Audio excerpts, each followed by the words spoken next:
আপনি কি মনে করছেন আবু জেহেল বেঈমানদার ছিল? না না, যথেষ্ট ঈমান ছিল। এক নয়, দুই নয়, 10 বারের অধিক হজ করেছেন। আপনি কয়বার করেছেন? পারছেন একবারও? কোরআন আর সহিহ সুন্নাহর কথা যখন বলা হবে, ময়দানে যখন বলা হবে যে আমরা গণতন্ত্র, সেই গণতন্ত্র চাই যে গণতন্ত্রে কোরআন থাকবে, ইসলাম থাকবে, তখন কিন্তু হাদির মতো লাশ হয়ে যেতে হবে ময়দানে। আর এইভাবে কথাও বলা যাবে না, জিঞ্জির পরে বসে থাকতে হবে, ঠিক না? সকলেই পড়ুন, আউযু বিল্লাহি মিনাশ শাইতানির রাজিম, বিসমিল্লাহির রহমানির রহিম, আলহামদুলিল্লাহি রাব্বিল আলামিন, আর-রহমানির রহিম। আল্লাহ পাক রব্বুল আলামিন তাম দুনিয়ার মানুষদেরকে সম্বোধন করে বলল মানুষ। শুধু মানুষকে বলেছে এখানে, আল্লাহ পাক রব্বুল আলামিন মুসলমানকে বলেন নাই, কোনো হিন্দুকে বলেন নাই, কোনো খ্রিস্টানকে বলেন নাই। গোটা দুনিয়ায় যত মানব জাতি রয়েছে, এই মানব জাতিকে আল্লাহ পাক রব্বুল আলামিন ডাইরেক্ট নির্দিষ্ট করে বলছে ইয়া আইয়ুহান নাস। এখানে আল্লাহ পাক রব্বুল আলামিন বলতে পারতেন ইয়া আহলাল কুরাইশ, ইয়া আইয়ুহাল মুসলিমুন, ইয়া আহলাল আরব। আল্লাহ কোনো কিছুই বলেন নাই, ডাইরেক্ট বলছে ইয়া আইয়ুহান নাস قد جاءكم موعظة من ربكم وشفاء لما في الصدور। আল্লাহ পাক রব্বুল আলামিন যে ঐশী গ্রন্থ আল কোরআন দিয়েছেন, এই কোরআনটা মানুষের জন্য ওয়াজ হিসাবে দিয়েছেন, ঠিক না? এখন এই ওয়াজটা কোন ধরনের ওয়াজ? মাউইযাতুম মির রাব্বিকুম, তোমার রবের পক্ষ থেকে এই ওয়াজটা দেওয়া হলো। কেন আল্লাহ পাক রব্বুল আলামিন এই ওয়াজটা দিলেন? কারণ বান্দা যাতে পুঙ্খানুপুঙ্খানুভাবে প্রত্যেকটা স্টেপে যেন আল্লাহ পাক রব্বুল আলামিনের বান্দারা এই নসিহতগুলো নিয়ে যেন সরাসরি এই কোরআনের পথটা ধরে, এই হুদাটা ধরে, এই নূরটা ধরে যেন জান্নাতে চলে যেতে পারে। দুনিয়ার বুকে ক্লাস 5-এর যে প্রশ্ন হয় সেইটা আর দাখিল বা এসএসসি যে প্রশ্ন হয়, দুইটা প্রশ্ন ধরন কি এক? কথা বলেন। অনুরূপভাবে বিসিএস পরীক্ষায় যে প্রশ্নটা করা হয়, এই প্রশ্নটাও কি এক হয়? পরীক্ষা যেমন উপরের দিকে যায়, পরীক্ষার মানও তত উন্নত হয়, আর প্রশ্নটাও কিন্তু তত আস্তে আস্তে কঠিন হয়, ঠিক কিনা? এখন প্রশ্ন আপনাদের কাছে, আপনাদের মহল্লা বা আপনাদের এই গ্রামে যদি কেউ বিসিএস ক্যাডার থাকে, তার পরীক্ষায় যে প্রশ্ন এসেছিল আর বর্তমান যে 5-এ পড়ে তার প্রশ্ন কি একরকম হবে? কিন্তু যে মুসলমান, সেই মুসলমান ক্লাস 5 পাস করা অবস্থায় যদি মৃত্যুবরণ করে, ওই ব্যক্তিটার কবরে যে প্রশ্ন করবে যে বিসিএস ক্যাডার, তার কবরে কি আলাদা প্রশ্ন? আল্লাহ পাক রব্বুল আলামিন কুরআনুল কারীমে সূরাতুল ফাতিহায় প্রথম যে আয়াতটা বলছে আলহামদুলিল্লাহি রাব্বিল আলামিন,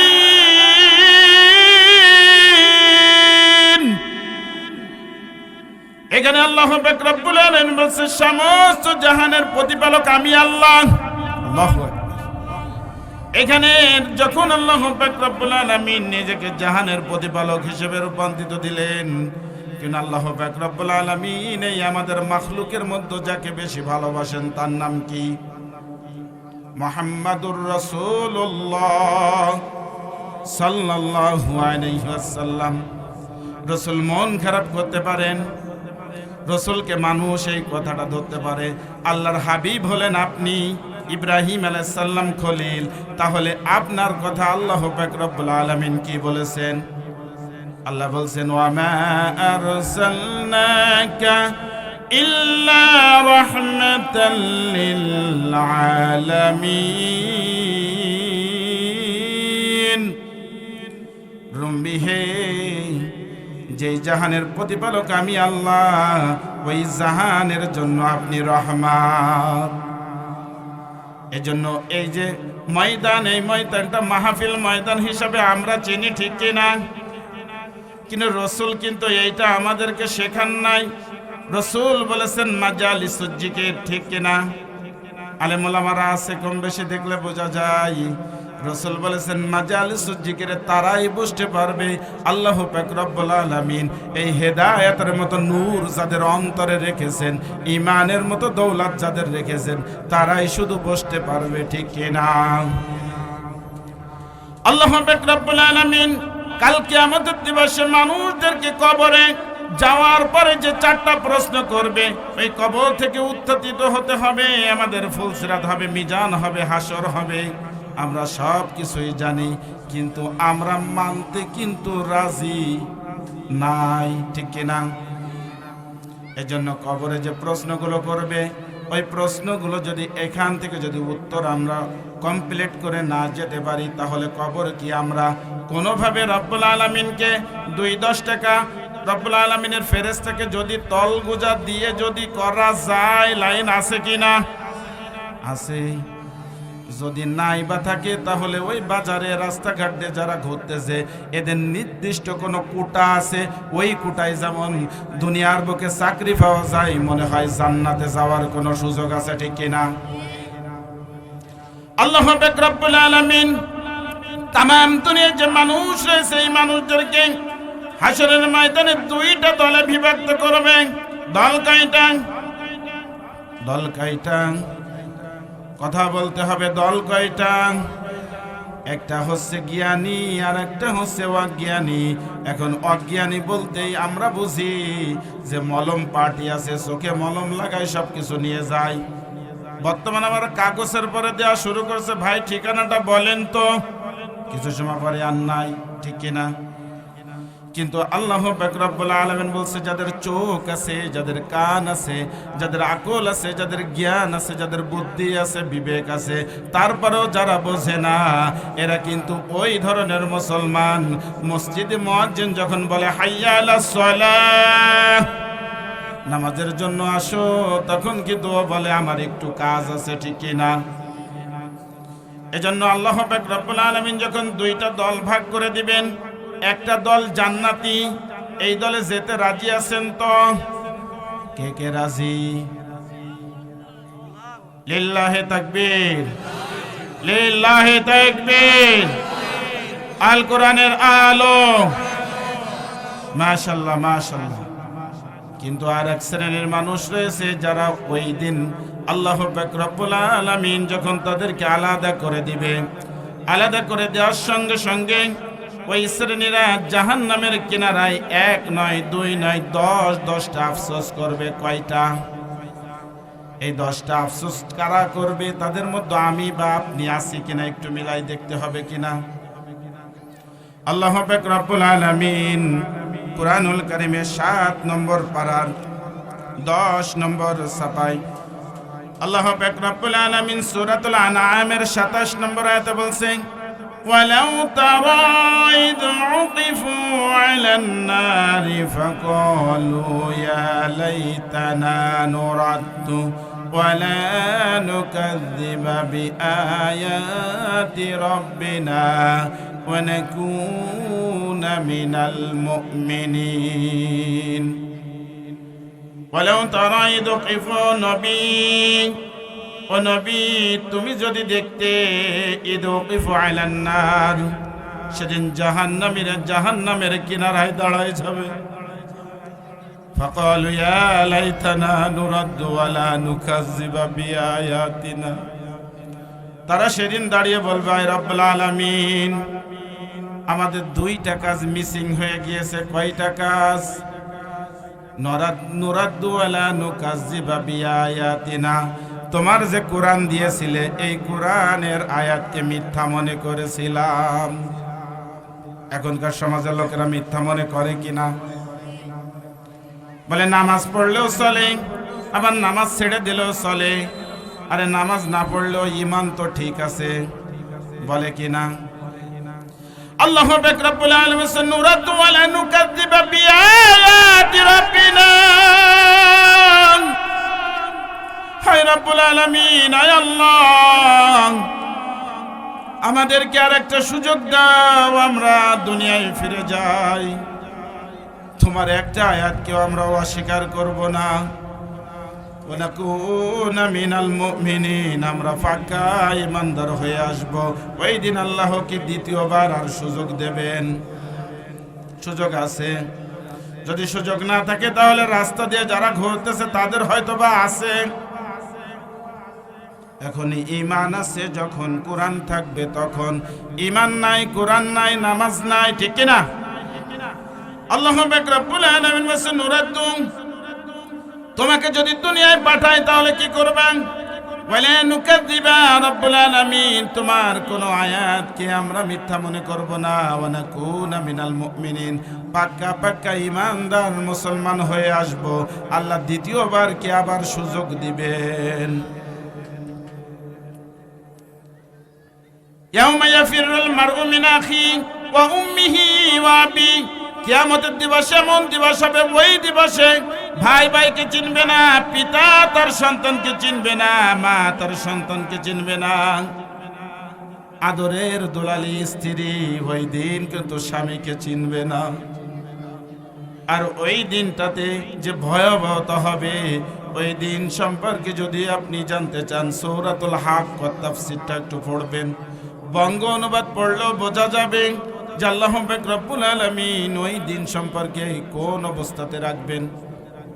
এখন আফসোস নাম্বার 1, আল্লাহ পাক রব্বুল আলামিনের কাছে আফসোস করবে, আল্লাহ দুনিয়ায় আবার ফেরত পাঠাও। আল্লাহ পাঠাবে, তোমার আয়াতকে বিশ্বাস করব, আল্লাহ বিশ্বাস করার সুযোগ দিবে।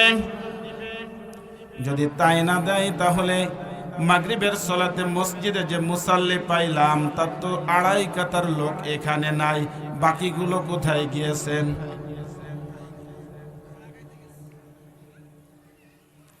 যতই চাক চিন্তা করছে প্রধান মেহমান ভালো আলোচনা করবেন, ওনার আলোচনাটাই শুনবো, বিশেষ মেহমানের আলোচনা চলে যাক, কারণ মাগরিবের পরে তো ভালো আলোচনা হয় না। কিন্তু আমার কথা একটাই, মাগরিবের পরে কি কোরআন হাদিসের বাইরের কথা হচ্ছে? আল্লাহ পাক রব্বুল আলামিন এরপর দ্বিতীয় আফসোসের কথা বলছে 29 নম্বর পারার 7 নম্বর পৃষ্ঠা 9 নম্বর লাইন, সূরাতুল হাক্ক 25 নম্বর আয়াত। সূরার নাম কি? সূরাতুল হাক্ক। আল্লাহ পাক রব্বুল আলামিন বলছে, ওয়া আম্মা মান উতিয়া কিতাবাহু বিশিমালিহি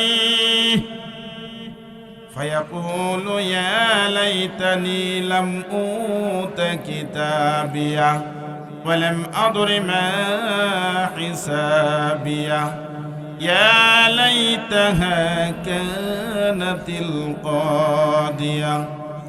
আল্লাহ পাক রব্বুল আলামিন বলছে, সেই দিন যখন তার আমল নামাটা দেওয়া হবে, আমল নামাটা যখন বাম হাতে দেওয়া হবে, তখন আবার আফসোস শুরু করবে। বাম হাতে আমল নামা নেওয়া এরকম সোজা, কিন্তু না, রাসূল আরবী সাল্লাল্লাহু আলাইহি ওয়াসাল্লাম বলেছেন, বাম হাতে আমল নামা পাওয়াটাই বান্দার জন্য কষ্টদায়। বাম হাতে আমল নামা পাওয়াটাই হচ্ছে একটা আযাব। কারণ আল্লাহ রাসূল সাল্লাল্লাহু আলাইহি ওয়াসাল্লাম বলেছেন, আমল নামাটা যখন বাম হাতে পাবে তখন ওই বান্দার বক্ষ ভেদ করে, কলিজা ভেদ করে যখন তার হাতখানা পিছন দিয়ে বের হয়ে যাবে, ওই বাম হাতে তখন আমল নামা নেওয়া হবে। এই আমল নামা নেওয়াটা কি আরামদায়ক?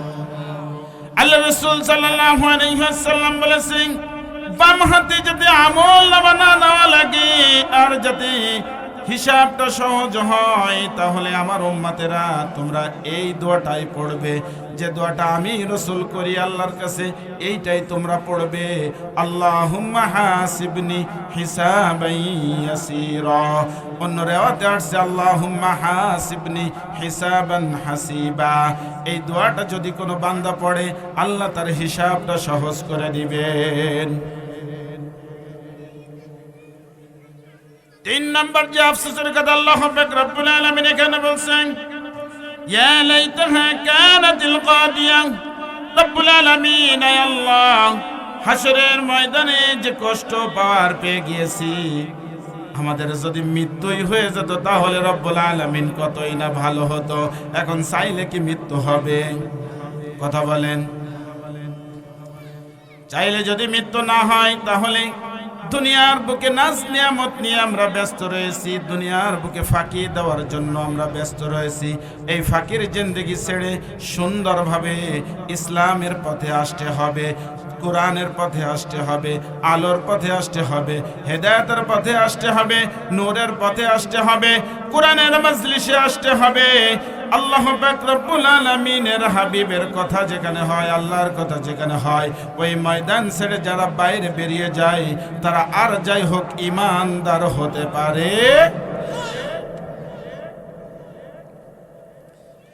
আল্লাহ পাক রব্বুল আলামিন আমাদেরকে যে নাজ নিয়ামত দিয়েছেন, এই নাজ নিয়ামত কেড়ে নেওয়ার জন্য কি সময় লাগবে? আপনাদের দিকে কত বড় ধনী লোক আছে জানি না, তবে আমার বাড়ির পাশে বাংলাদেশের শিল্পপতিদের তালিকায় আকিস গ্রুপের নাম শুনেছেন।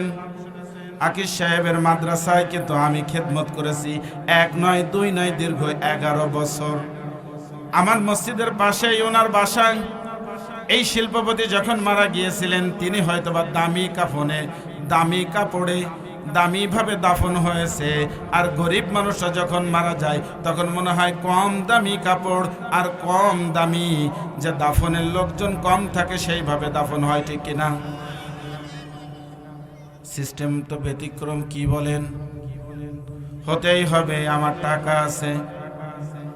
দুনিয়াতে দেখবেন যার টাকা আছে, বাড়ি আছে, গাড়ি আছে, নারী আছে, যার যত আছে তার কিন্তু তত দাম, আর যার যত কম তার কিন্তু আল্লাহ পাক রব্বুল আলামিনের দিকে মনটা তত বেশি, ঠিক না? কারণ আমার রাসূল বলেছেন, দুনিয়ার বুকে মানুষ, আমার উম্মতরা জেনে যাও, ধনীদের তুলনায় গরিবরা 1 নয় 2 নয় 500 বছর আগে জান্নাতে যাবে। সুবহানাল্লাহ। কি কারণে যাবে? 10টা ফ্যাক্টরি আছে, 10,000 শ্রমিক আছে, 10টা বাড়ি আছে, 10 জন নারী আছে, এই হিসাব তো তাদের দাঁড়ায় দিতেই হবে। বিশ্ব নবী সাল্লাল্লাহু আলাইহি ওয়াসাল্লামের জামাতা খলিফাতুল মুসলিমিন, ইসলামের 4র্থ খলিফা আলী ইবনে আবি তালিব রাদিয়াল্লাহু আনহু এক যুদ্ধে গিয়েছেন। যুদ্ধে যাওয়ার পর যুদ্ধে যে বাইতুল মাল পায়, এই বাইতুল মাল পেয়েছে, পাওয়ার পর ভাগ বাটোয়ারা চলতেছে। রসুলের কন্যা, আমাদের বোন, আমরা যে ভুলটা করে থাকি, রসুলের কন্যাকে বলি মা ফাতেমা, বলি কিনা? বলেন। রসুলের স্ত্রী আমাদের মা, আর মার মেয়ে কখনো মা হয় না, ও আমাদের বোন হয়। এই জিনিসটা আমি আজকে আপনাদেরকে বোঝালাম, অন্তরে গেঁথে রাখবেন। মা বোনেরা বেশিরভাগ বলে মা ফাতেমা, ঠিক কিনা? আলী ইবনে আবি তালিব রাদিয়াল্লাহু আনহুকে বলতেছেন, আমার প্রাণের স্বামী, আপনি যান, যুদ্ধে অনেক মাল সামানা পেয়েছে, আমার আব্বা জানকে যে বলেন যেন একটা দাসী দেন। আলী রাদিয়াল্লাহু আনহু যে চুপচাপ দাঁড়িয়ে রয়েছেন, কখন বন্টন নামা শুরু হয়ে গেছে, কেউ উট পায়, কেউ মাল পায়, এও পায়। শেষে বলছে, আলী তোমার জন্য 4 আনা বরাদ্দ। একদিকে রসুলের চাচাতো ভাই, রসুলের জামাতা, আবার রসুলের সফর সঙ্গী, রসুলের সাহাবী, এত কিছু হওয়ার পরেও শেরে খোদা যাকে বলা হয় আলী, এই আলী রাদিয়াল্লাহু আনহুকে যখন এই 4 আনা দিয়েছে, আলী রাদিয়াল্লাহু আনহু খুশি হবেন না বেজার হবে? এখন চেয়ারম্যানের পাশে যে থাকে তাকে যদি চেয়ারম্যানে 1টা কার্ড দেয় আর অন্য মানুষকে যদি 5টা দেয় যে তোর 5 জনকে দিস, তাহলে ওই ব্যক্তিটা খুশি হবে না বেজার হবে? আলী রাদিয়াল্লাহু আনহু তখন কিছুই বলেন নাই, 4 আনা নিয়ে চলে গিয়েছেন। বাড়িতে যে বলতেছে যে ফাতেমা, আমার প্রাণের বিবি, এই দেখো হুজুর সাল্লাল্লাহু আলাইহি সাল্লাম এই হাদিয়াটুকু দিয়েছে, এটার পরে খুশি থাকো। খুশি রয়েছে এমন অবস্থা আল্লাহ রাসূল সাল্লাল্লাহু আলাইহি সাল্লাম আলী রাদিয়াল্লাহু আনহুর মলিন মুখটা দেখে বুঝতে পারছেন যে আমার জামাতা, আমার চাচতো ভাই আলী খুশি হয় নাই। সামনে আমাকে কিছু না বললেও আল্লাহ রাসূল সাল্লাল্লাহু আলাইহি ওয়াসাল্লাম বুঝতে পারছেন। সঙ্গে সঙ্গে রাসূল তার হুজরাতে গিয়েছে, আসসালামু আলাইকুম ইয়া আলী। আলী রাদিয়াল্লাহু আনহু সালামের জবাব দিয়েছে, ভিতরে ঢোকার পর বলতেছে, তোমাকে যে 4 আনা দিলাম ওই 4 আনা কি খরচ করেছো? জি হ্যাঁ। কারণ তোমাকে যে অর্থ আমি দিয়েছি, কি জন্য অর্থ কম দিয়েছি সেইটাই বোঝানোর জন্য আমি এসেছি।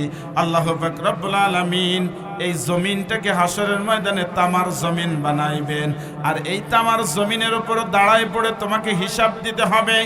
সূর্যটা মাথার নিকটবর্তী হয়ে যাবে, মাথাগুলো টাস টাস করে ফেটে যাবে, ঘামের ভিতর মানুষ হাবুডুবু খাইবে। ওই অবস্থায় ওই দিনে তোমাকে দাঁড়িয়ে কিন্তু হিসাব দিতে হবে। ওগো আলী।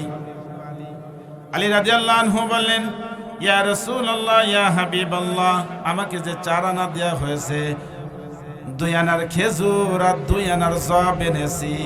তখন আল্লাহর রাসূল সাল্লাল্লাহু আলাইহি সাল্লাম বলেন, আলী, তোমার জন্য হিসাবটা যেমন সহজে বললে, কাল কিয়ামতের দিবসে যাতে তুমি সহজে বলতে পারো, তার জন্য এই ব্যবস্থা আমার। এজন্য যারা গরিব আছেন, মনে কি কষ্ট আছে? কারণ আল্লাহ পাক রব্বুল আলামিন যে অবস্থাতে আপনাকে আমাকে রেখেছেন, আপনার নিচেই লক্ষ্য করবেন, এটাই ইমানদারের কাজ। আপনাকে আল্লাহ পাক রব্বুল আলামিন সুস্থ রেখেছেন, 2টা পা দিয়েছেন, হাত দিয়েছেন, চোখ দিয়েছেন। এমন মানুষ আছে যার 2টা চোখই নাই, তার দুনিয়াই নাই, ঠিক কিনা?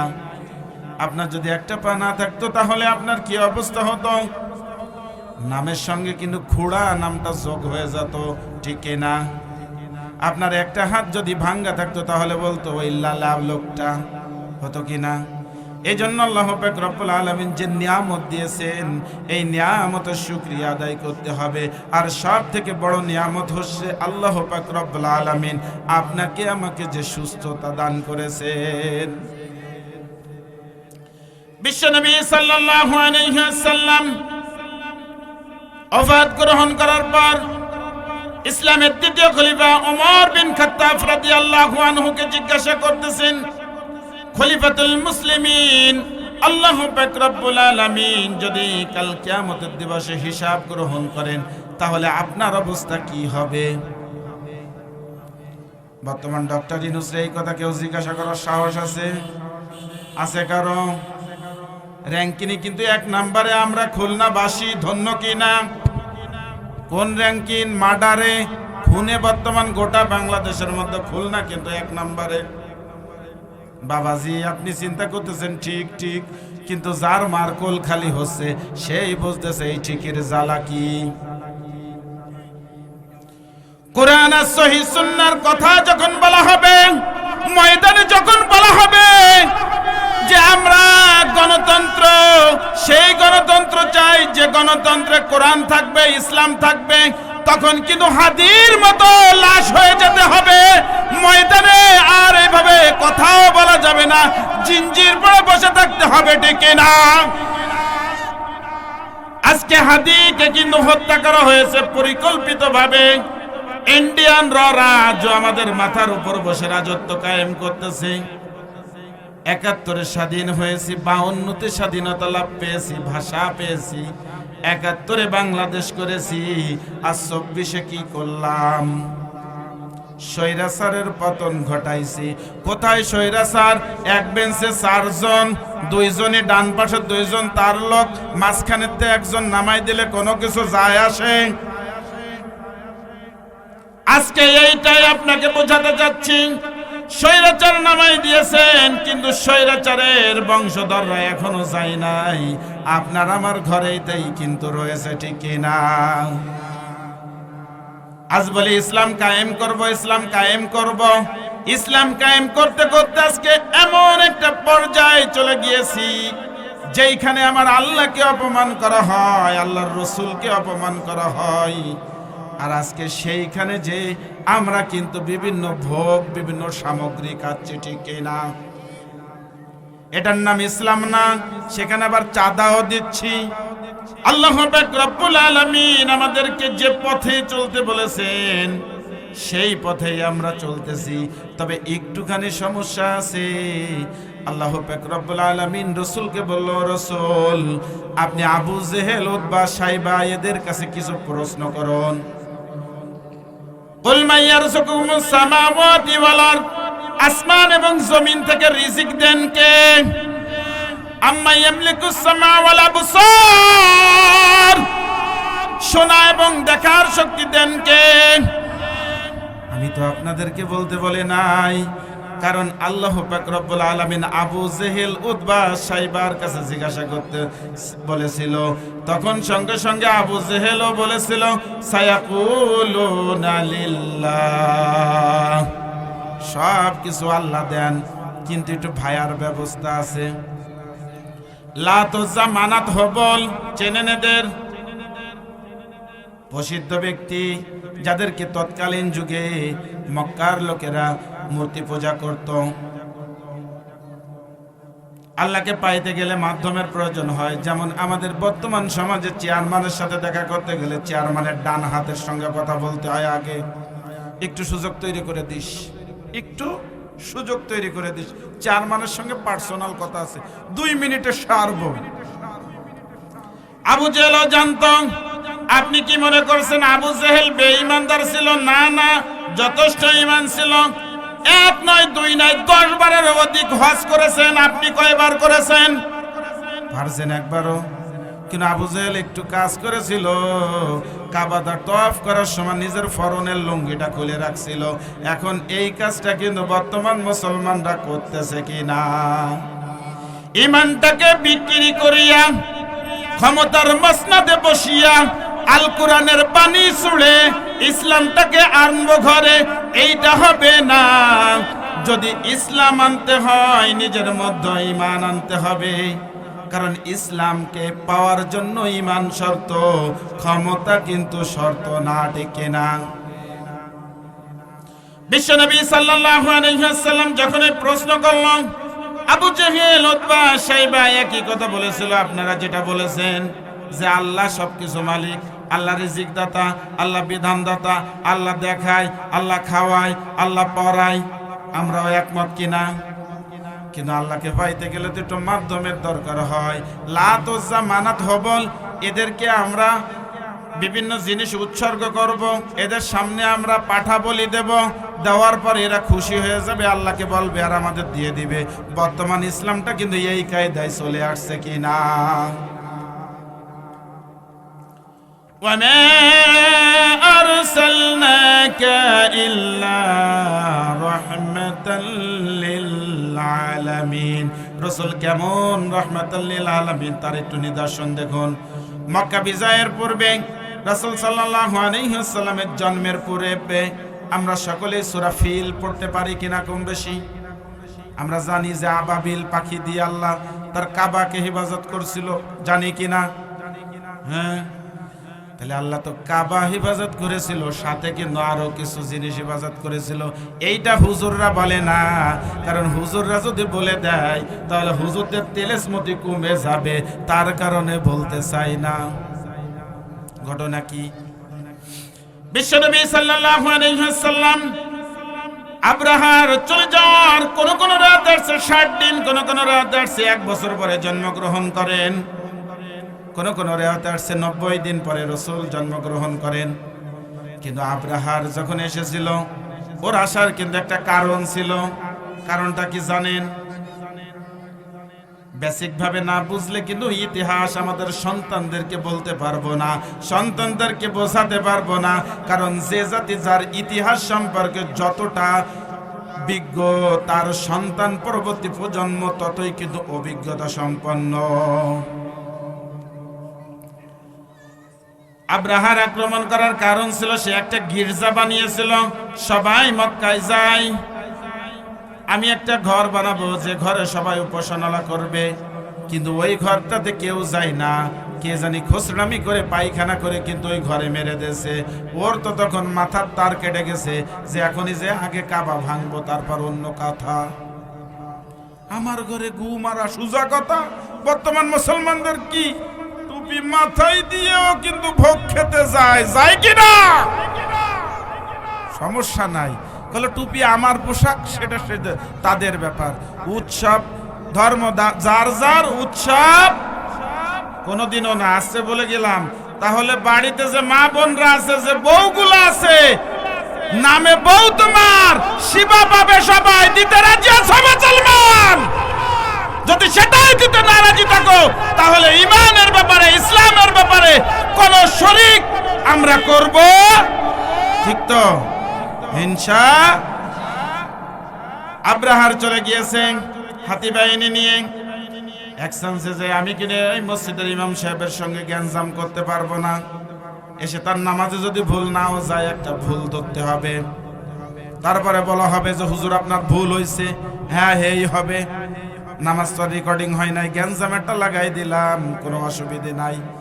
অনুরূপ ভাবে আব্রাহার এসে কি করবে, আব্দুল মুতালেবের 200 উট কিন্তু হাইজ্যাক করে নিয়ে এসেছে। আপনার বাড়ির 2টা গরু যদি আমি খুলে নিয়ে আসি, আমাকে কি আপনি ছাড় দেবেন? এসে দেখতেছে হাতি আর হাতি, লোক আর লোক, সৈন্য আর সৈন্য। আব্দুল মুতালেব এসে বলতেছে কি ব্যাপার আব্রাহার, কই দাও আমার 200 উট দাও। তুমি কেমন লোক আব্দুল মুতালিব? আল্লাহ পাক রব্বুল আলামিনের ঘর হেফাজতের দায়িত্ব তোমাকে দিয়েছে, তুমি কাবা সংরক্ষণ করো, দেখভাল করো, আবার তুমি এসে বলবা যে কাবাটা ভাঙ্গো না, রিকোয়েস্ট করবা, কিন্তু সেটা না করে তুমি তোমার মাল চাচ্ছ।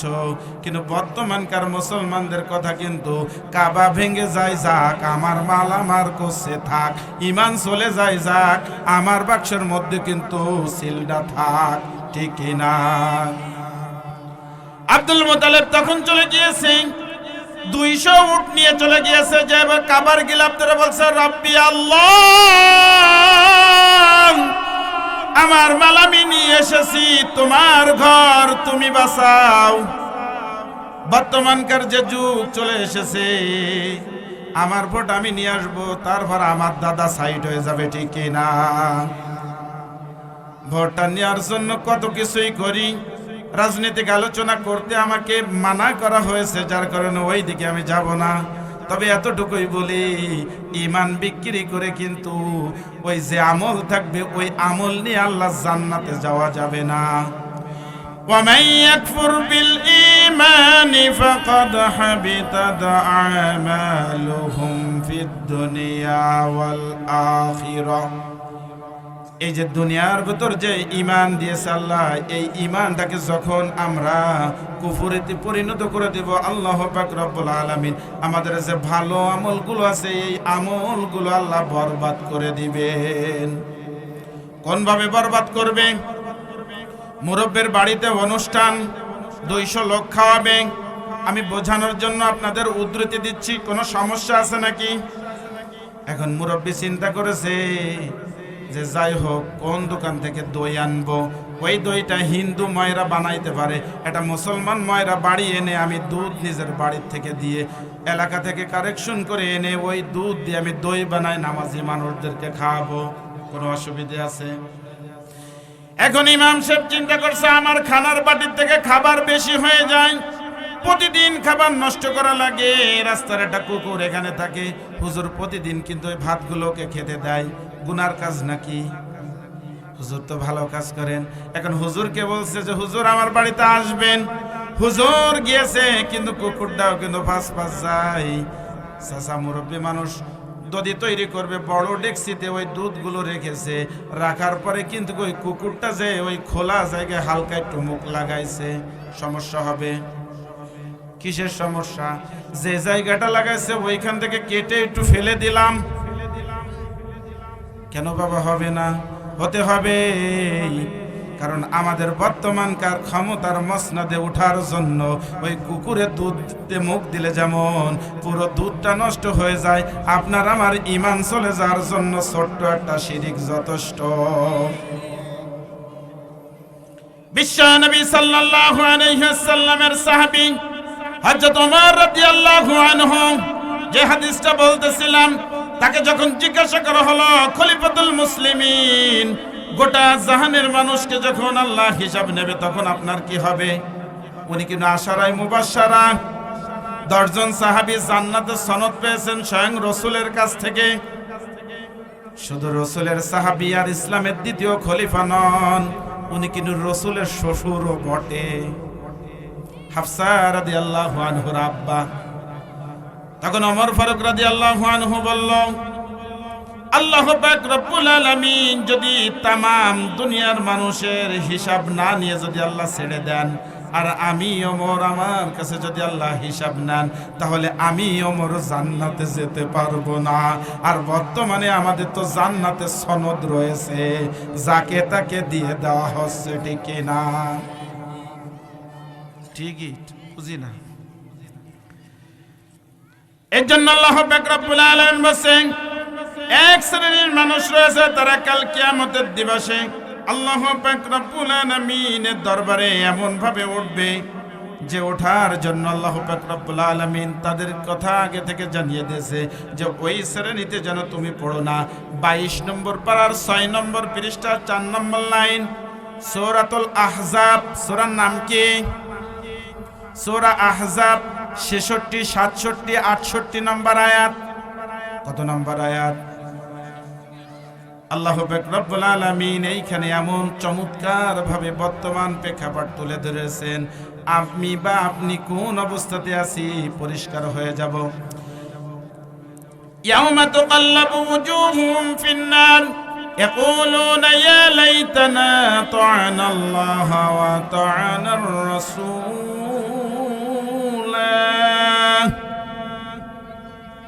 وقالوا ربنا إنا أطعنا سادتنا وكبراءنا فأضلونا السبيلا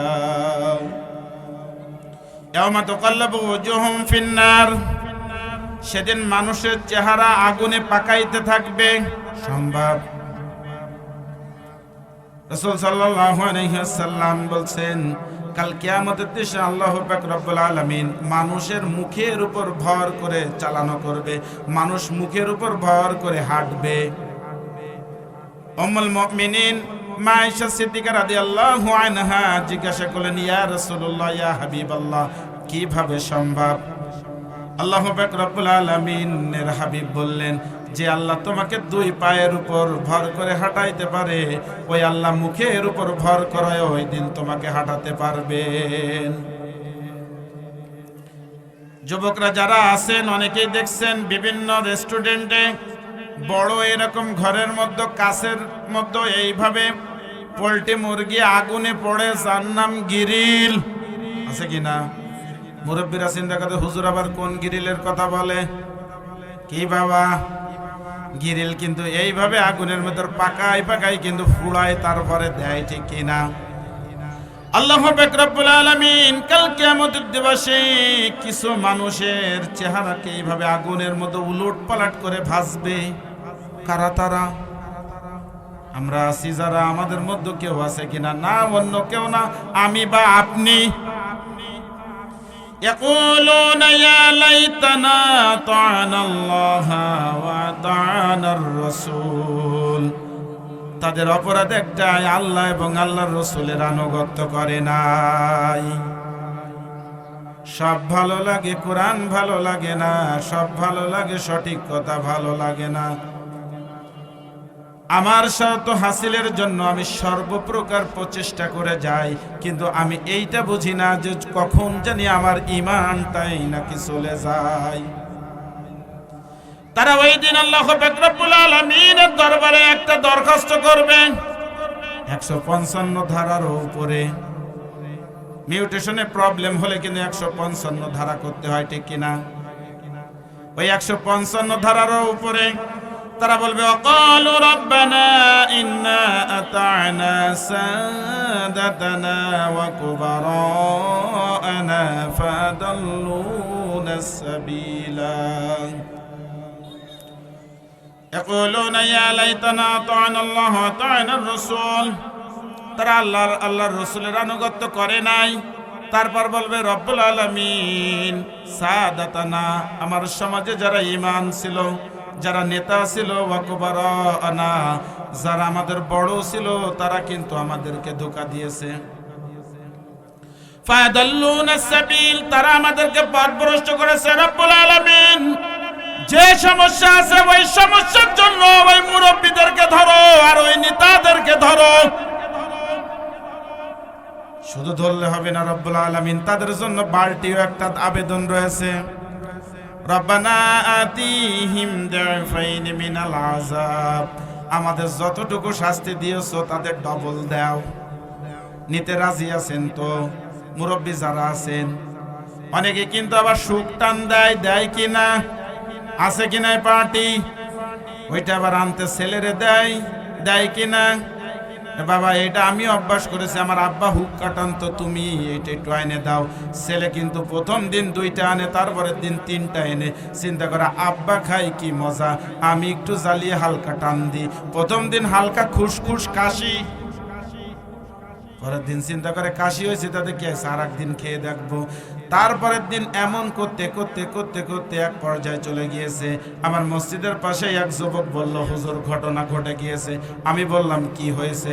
গলির মধ্য দিয়ে যাচ্ছিলাম, হঠাৎ করে অন্ধকারের মধ্যে বিড়ি নিয়ে গেছি, আগুন খুঁজে পাই না, দেখি কি একজন বিড়ি টানতে টানতে আসতেছে। বলছে ভাই একটু আগুন দেন। ওই আগুনটা নিয়ে যখন বিড়িটা টান দিছি, সামনে ওই আগুন যখন টান দিয়েছে আলো আলো হয়ে গেছে, চায়ে দেয় নিজের বাপ। এই পরিস্থিতিতে আসার আগেই কিন্তু নিজেকে সংশোধন হতে হবে।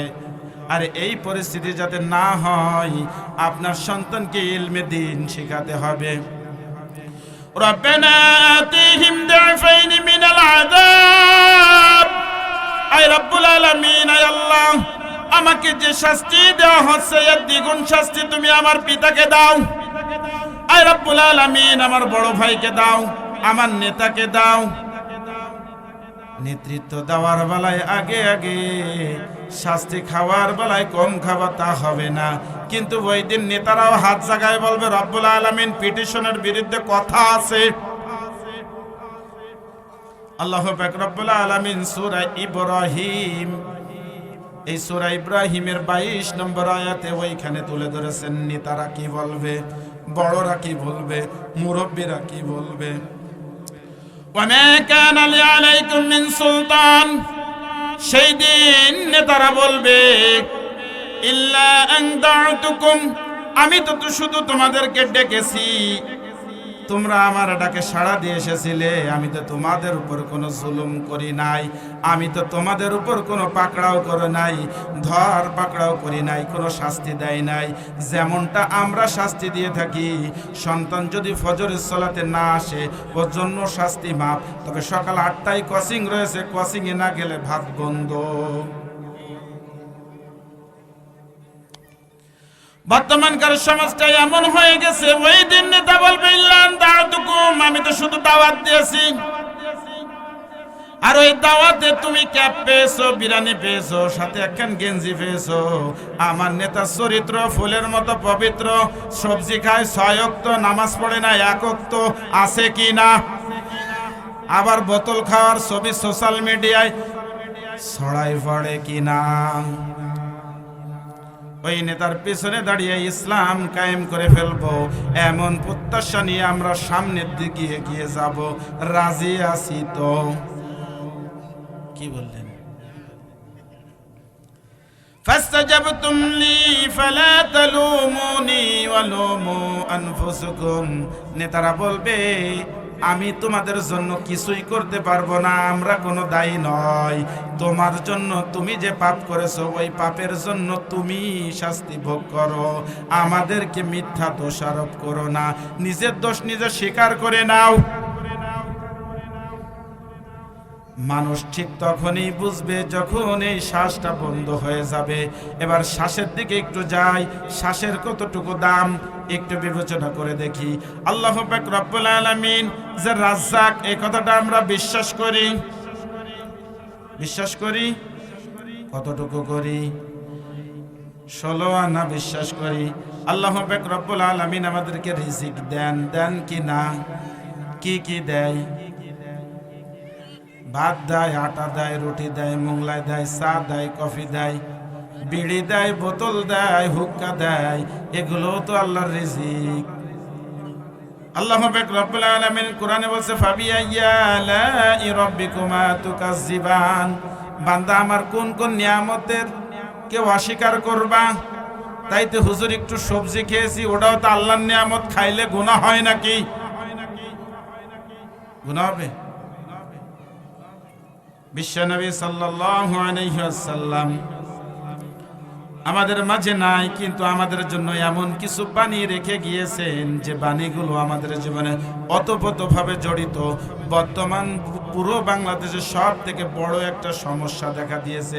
এই সমস্যাটার নাম কি বলেন? ভূমিকম্প হচ্ছে কি না? মুরব্বী যারা রয়েছেন ইনাদের কাছে যদি জিজ্ঞাসা করা হয়, বাবা এর আগে ভূমিকম্প কেমন হতো? 10 বছরে 1-2 দিন। কিন্তু এখনকার যুবক যারা, তারা বলবে 10 মাসে 2-1 বার হয়, ঠিক কিনা? এর জন্য বিশ্বনবী সাল্লাল্লাহু আলাইহি ওয়াসাল্লাম এর মুখ নিঃসৃত বাণী সহিহ তিরমিজি শরীফে 2211 নম্বর হাদিস। এই হাদিসে বলেছেন 15টা কারণে তোমাদের মাঝে 4টা বিপর্যয় নেমে আসবে। কয়টা বিপর্যয়? এই 4টা বিপর্যয় নেমে আসবে। নবী হুরায়রা রাদিয়াল্লাহু আনহু قال قال رسول الله صلى الله عليه وسلم اذا اتخذ الفيء دولا, যখন যুদ্ধ বা গনিমতের মাল যখন আসবে, ওই গনিমতের মাল যখন নিজের মাল মনে করা হবে, তখন আল্লাহ পাক রব্বুল আলামিন তোমাদের উপর বিপর্যয় দিয়ে দিবে। বর্তমানে এটা হয় কি না? আপনাদের এলাকায় হয়তো বা হয় না, কিন্তু আমাদের এলাকায় হয়, এলাকায় হয়। এরপরে আল্লাহ পাক রব্বুল আলামিনের হাবিব বলছে ওয়াল আমানাতু মাগনামা, আমানতের মাল লুটের মালে পরিণত হবে। বর্তমানে হচ্ছে কি না? মেম্বার সাহেবকে 10 বস্তা চাল দেওয়া হয়েছে, 10টা পরিবারে দেবেন। মেম্বার চিন্তা করে নির্বাচনে যথেষ্ট আমার মাল পানি খরচ হয়েছে, উনি 2 বস্তা সমান ভাগ করে 10 জনকে দিয়েছেন, 8 বস্তা আল্লাহর রাস্তে নিজের কাছে রেখেছেন। হচ্ছে কি না? করোনা যখন এসেছিল তখন কিন্তু নিম্ন শ্রেণীর আর উচ্চ শ্রেণীর মানুষের কোনো সমস্যা হয় নাই, কারণ উচ্চ শ্রেণীর মানুষরা কাছের মধ্যে বসে কিন্তু জালনা দিয়ে পয়সা ফেলেছে, আর গরিব শ্রেণীর মানুষরা কিন্তু ওইটা ধরেছে, আর মধ্যবিত্ত মানুষ কিন্তু না খেয়ে মরেছে, ঠিক কিনা? ধনীর মাল বৃদ্ধি পেয়েছে আর গরিবের মাল হাওয়া হয়নি, গরিবের মালও বাড়ছে, ঠিক কিনা? ওয়াযাকাতু মাগরামা, 3 নম্বর সমস্যা আছে যাকাতকে জরিমানা মনে করা হবে। আমাদের সমাজে, আমার এলাকায় থাকলেও আপনাদের এলাকায় মনে হয় যাকাতকে জরিমানা মনে করে না, কারণ যাকাতটা দেওয়ার আগে বলে কৃষির যাকাত দেব, 7 লাখ টাকা আছে, তাতে কি হয়েছে? সরলাকে বিদেশে পাঠাবো, জমি বেচে জোগাড় করছি, আমি তো 3 লাখ টাকার দিনা আছি, তাহলে কোন ভাবে আমি যাকাত দেব? মুসলমান এইটা দিতে বোঝে না, কিন্তু এইটা নিতে বোঝে, ঠিক কিনা? কথা ভুল হচ্ছে নাকি? যাকাতকে তারা জরিমানা মনে করবে। ওয়াতুল্লিমা লিগাইরিদ্দিন, যখন শিক্ষা ব্যবস্থার মধ্য থেকে ধর্ম বিপর্জিত শিক্ষা ব্যবস্থা চালু হয়ে যাবে। বর্তমানে হয়েছে কি না? এখন ডিম ভাজা শেখানো হয়, কোন ভাবে পোল্ট্রি মুরগি ভাজা হবে ওইটা শেখানো হয়। আবার শারীরিক অবস্থা কখন কেমন হবে, কোন বয়সে মেয়েদের শরীরে কোথায় কেমন হবে, শরীর থেকে কি বের হবে, কেমন ভাবে বন্ধুর সাথে কথা আদান প্রদান করতে হবে, বন্ধুকে কোন ভাবে সময় দিতে হবে, গোল হয়ে ছেলে আর মেয়ে একসাথে বসে পড়তে হবে, এই বিধান চালু হয়েছে কিনা? আল্লাহ পাক রব্বুল আলামিন কোরআনুল কারীমে 22 নম্বর পারা 3 নম্বর 1 নম্বর পৃষ্ঠা 3 নম্বর লাইনে বলছে ওয়াকারনা ফি বুয়ুতিকুন্না ওয়ালা তাবাররাজনা তাবরুজাল জাহিলিয়াতিল উলা, তোমরা তোমাদেরকে প্রদর্শন করে বেড়েও না, তোমরা নিজেদেরকে আবৃত করে রাখো। কিন্তু বর্তমানের মা বোনেরা কিন্তু আলাদা একটা মাসলা বের করেছেন, যে যত শর্ট সে তত হিট, ঠিক না? আবার আমরা যারা ঠিক বলতেছে আমরাই চিন্তা করতেছে সামনে যখন ঈদ আসবে, ঈদের সময় ইনশাল্লাহ আমার মেয়ের সুন্দর একটা জামা উপহার দেব, ওই জামার কিন্তু এই পর্যন্ত মশারি লাগানো থাকবে, আর ওইটাই আমার মেয়েটাকে পরি পরি লাগবে, ঠিক কিনা? বিশ্বনবী সাল্লাল্লাহু আলাইহি ওয়াসাল্লাম বলেছেন, লা তাদখুলুল জান্নাতা দায়ুস, দায়ুস কখনো জান্নাতে প্রবেশ করবে না। আপনার স্ত্রী বেহায়া বেখাল্লা ভাবে চলতেছে, তার জন্য আপনি দায়ুস। আপনার মেয়ে বেহায়া বেখাল্লা ভাবে চলতেছে, আপনি দায়ুস। আপনার মাকে আপনি সুন্দরভাবে আব্রত করে রাখতে পারেন নাই, ওই যুবক সেও দায়ুস। এখন দায়ুস খুঁজে পাওয়া যায় না, দায়ুস আমরা নিজেরাই এক একজন এক একটা দায়ুস, ঠিক কিনা? বিশ্বনবী সাল্লাল্লাহু আলাইহি ওয়াসাল্লাম বলেছে, ওয়া তার রাজুল ইমরাতাহু। 5 নম্বর সমস্যা হচ্ছে পুরুষরা নারীর আনুগত্য করবে, বর্তমানে করছে কিনা। বাজার থেকে ফেয়ার অ্যান্ড লাভলি নিয়ে আসবা, না আসলে কিন্তু এই শীতের রাতে ঘরের দরজা তোমার জন্য বন্ধ।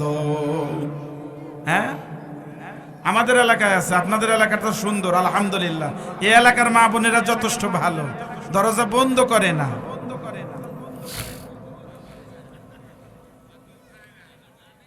তিন কারণে মা বোনরা আজ মাথার উপর উঠে গিয়েছে। কয়টা কারণ? প্রথম কারণ, আপনি ঠিক মতো কোরআন সুন্নাহ মাফিক জীবন যাপন করেন না, নামাজ পড়েন না, আপনি যাকাত দেন না, সিয়াম থাকেন না, কোরআন হাদিসের বিধান আপনি অমান্য করেন, যার কারণে আপনার বউ কিন্তু আপনাকে ভয় পাওয়া কমাই দিয়েছে।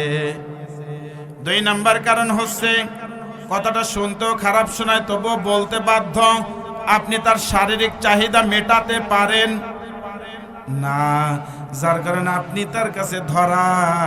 কারণ কিছু কথাও যদি উল্টো পাল্টা বলা হয় তাহলে কিন্তু খাট থেকে নিচেই ফেলে দেবে এক কিক দিয়ে, ঠিক কিনা? 3 নম্বর সমস্যা হচ্ছে, আল্লাহ পাক রব্বুল আলামিন যে বিবাহ আপনার জন্য হালাল করেছে, যে বিবাহটাকে আপনি বিবাহটা করেছেন হালাল পন্থায়, কিন্তু ওই বিয়ে করার সময় কিন্তু আপনার আব্বা আম্মা কিছু কথা বলেছিল, ওই কথার উপরে ইত্তেবা করেছিলেন, আপনিও চুপ থেকে কি সেই কথা? 1 নম্বর হচ্ছে, আমার ছেলের কোনো দাবি দাবা নাই, তবে আমার ছেলেটাকে যদি আপনি একটা মোটরসাইকেল দেন তাহলে ওই আপনার মেয়েকে নিয়ে আসবে আর যাবে, ওরাই তো ব্যবহার করবে, আমার দরকার নাই, আল্লাহ আমার যথেষ্ট দিয়েছে। 2 নম্বর কথা, একটা ফ্রিজ যদি দেন, ওই ফ্রিজে মাছ আপনার মেয়ে রেখেই খাবে, আপনার ঘের বেড়ি আছে, আমি বাজার থেকে একবারে অনেক মাছ কিনি, নষ্ট হয়ে যাবে, রেখে ওরাই খেতে পারবে, আমরা আর কয়দিন? তেমন কোনো কিছু না। আপনারা যদি একটা 56 ইঞ্চি এলইডি দেন, আমরা না বলবো না, আমার বাড়ি তো তেমন কোনো কাজকর্ম না, অবসর সময় আপনার মেয়েটা একটু দেখবে। এই শর্তগুলো কিন্তু বাবারা কিন্তু দিয়ে কিন্তু আপনাকে যখন বিয়ে দিয়ে নিয়ে আসে, তার মানে আপনি ষাঁড় বিক্রি হয়ে গিয়েছেন ওই বাজারে, ঠিক না? এই জন্য বর্তমান যুগে 7 নম্বর কারণ, আল্লাহর রাসূল বলেছে তারা মায়ের অবাধ্য হবে, কারণ হইতে তারা বাধ্য, কারণ বউর উপরে কথা বললে তার কিন্তু কার বাসা নাই, ঠিক কিনা? আল্লাহর রাসূল সাল্লাল্লাহু আলাইহি ওয়াসাল্লাম বলেছে, ওয়াদনা সাদিকাহু, তারা বন্ধু বান্ধবকে কাছে টানবে, ওয়াকসাবাহু, কিন্তু তার পিতাকে দূরে সরাই দিবে। বর্তমান সমাজের যুবকরা কিন্তু বন্ধুকে কাছে টানে কিনা? টানছে কিনা? আব্বা যদি বলে বাবা চলো নামাজে যাই, তুমিও তো বুঝে না, বর্তমান ডিজিটাল যুগ, নামাজ আমি আমার মতো পড়ে নিবানি। বাবা দেখতেছে ছেলে খুব সুন্দর বই পড়তেছে, কিন্তু ওই বইয়ের মাঝখানে স্মার্টফোনটা ছুঁয়ে কিন্তু বান্ধবীর সাথে চ্যাট করছে, করে কি না? এই চোরটাকে ধরতে গেলে আপনার একটা কাজ করতে হবে, ঘরে ঢুকেই কিন্তু আগে লাইটটা অফ করে দিতে হবে, কারণ মোবাইলের ডিসপ্লে সে পাওয়ার অফ করার আগেই আপনি ধরে ফেলতে পারবেন। এই জন্য চোর ধরতে গেলে আপনাকে চোর নিজের হতে হবে, তাহলেই কিন্তু চোর ধরতে পারবেন। এই হাদিসটা আমি সারসংক্ষেপে অতি দ্রুতই শেষ করতে চাচ্ছি। ওয়াজাহারাতুল আসওয়াদু ফিল মাসাজিদ, আল্লাহ রাসূল সাল্লাল্লাহু আলাইহি ওয়াসাল্লাম বলেছেন মসজিদ সমূহের ভিতর কিন্তু হট্টগোল কলরব শুরু হবে, হচ্ছে কি না? সভাপতি সাহেব কোথাও গরম দিতে পারেন নাই, এখানকার সভাপতি যথেষ্ট ভালো আলহামদুলিল্লাহ, উনি বোর সাথে গ্যাঞ্জাম করে আসে ইমাম সাহেবরা বলছে কোনায় ধুলো কেনেন, কি করেন আপনি? খাদেম সাহেব কই, মুয়াজ্জিন কই, এগুলো পরিষ্কার করবে কিডা? না আসল গ্যাঞ্জাম তো বাড়ি।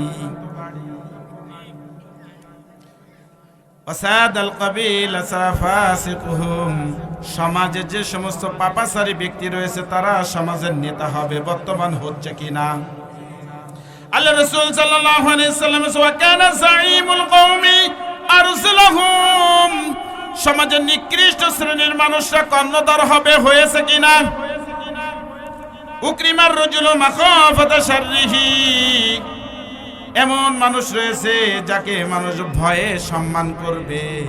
অমুক মাস্তান আসতেছে, ভাই আসসালামু আলাইকুম, যদি না বলি আমার ভাই যেটা স্কুলে যায় তার ছেলেরা ইফটিসিং করবে, বর্তমানে হচ্ছে কিনা?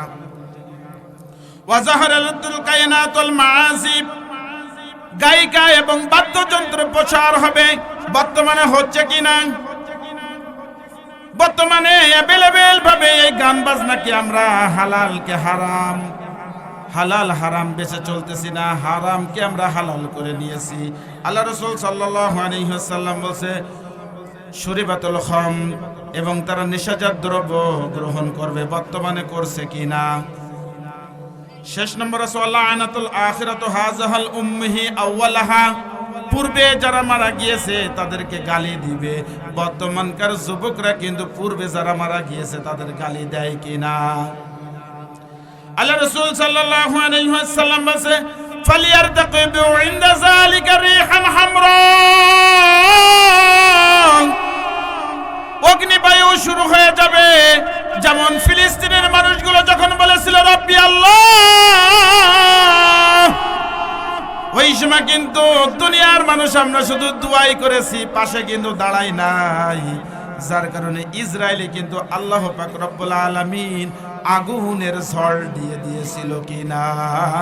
আমেরিকায় দিয়েছিল কিনা? ওয়াজালজালাতুল, আল্লাহ পাক রব্বুল আলামিনের হাবিব বলছে দুনিয়াতে ভূমিকম্প বেড়ে যাবে, বাড়ছে কিনা? অকস্মাৎ ভূমিধস শুরু হয়ে যাবে, ভূমিধস হচ্ছে কিনা? অমাসকান, চেহারার ভিতর পরিবর্তন এসে যাবে, আসছে কিনা? গত 7 দিন আগে দেখলাম ফেসবুকে পোস্ট দিয়েছে বিশাল তাফসিরুল কোরআন মাহফিল, কোথায় এটা? সেখানে 3 সন্তানের জননী, 2 সন্তানের জনক, পূর্বে নাম ছিল রাজিয়া, বর্তমানে আব্দুর রাজ্জাক, সাবেক পীর আম্মা, তিনি প্রধান মেহমান হয়েছেন। আল্লাহ পাক রব্বুল আলামিন এই আকৃতি চেঞ্জ করে দিয়েছেন, তার কারণ হচ্ছে আমাদের সমাজে এই 15টি সমস্যা নেমে এসেছে। তার জন্য কি করতে হবে? সর্বপ্রথম ঈমানকে পরিশুদ্ধ করতে হবে, আল্লাহর কোরআনকে সত্য বলে মেনে নিতে হবে। আপনিও মানেন, আমিও মানি, মুশরিকরাও মানে, ইহুদিরাও মানে, নাসারারাও মানে, কারণ কুল্লু নাফসিন যায়িকাতুল মাউত, এটা অস্বীকার কেউ করে না। কিন্তু আকিমিস সালাত, নামাজ কায়েম করতে হবে, তোমাকে পর্দাপোশিতা করতে হবে, এইটা মানতে গেলে সমস্যা। সুদ ছেড়ে দিতে হবে, ঘুষ ছেড়ে দিতে হবে, চক্ষুকে অবনত করতে হবে, জিহ্বাকে সংযত করতে হবে। এজন্য আসুন সকলে আমার জন্য দোয়া করবেন। আমি যে কথাগুলো বললাম এই কথাগুলো আল্লাহ পাক রব্বুল আলামিন আমাকে সহ আপনাদের সকলকে মান্যত করার তৌফিক দান করুক। সকলে বলে আমিন। ওয়া আলহামদুলিল্লাহি রাব্বিল আলামিন। আমার জন্য সকলে দোয়া করবেন, আল্লাহ পাক রব্বুল আলামিন যেন সুস্থ রেখে সুন্দরভাবে আগামী প্রোগ্রামগুলো সুন্দরভাবে সেটআপ দিতে পারে। এজন্য আল্লাহ পাক রব্বুল আলামিন সেই সহি সামত আমাকে দান করুক।